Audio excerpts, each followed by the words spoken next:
The Department of Health warns that the rising heat index can cause serious medical conditions. Ayon sa datos ng Department of Science and Technology or DOST, tumaas ng 0.68 degrees Celsius ang karaniwang temperatura sa Pilipinas mula 1951 hanggang 2010. Kasabay nito, dumami rin ang matitinding bagyo at matagalang tagtuyot. Nagtanong kami sa 3 estudyante upang malaman ang mga saloobin nila ukol sa mga nasabing issue. So for me po, because of climate change, it greatly affects my study in terms of in our situation po dito currently sa CSPC, palagi pong suspended yung classes because of heat index.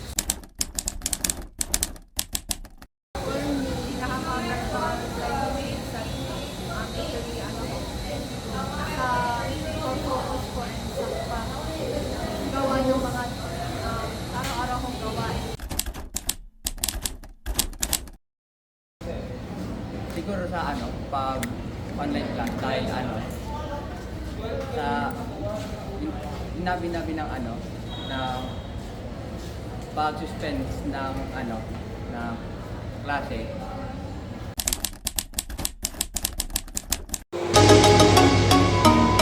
O ano? Papayag na lang ba tayo na magbago ang ating klima at unti-unting masirang mundo? Siyempre hindi! Arg! Alam nyo ba na may 1 milyong species na nasa panganib na ma-extinct dahil sa climate change na yan? At sa bawat taon, tayo'y nawawalan ng mahigit 11 milyong hektarya ng kagubatan na talaga namang nagpapalala ng climate change. O ito, tingnan nyo si ate na pabili ng tubig sa sobrang init.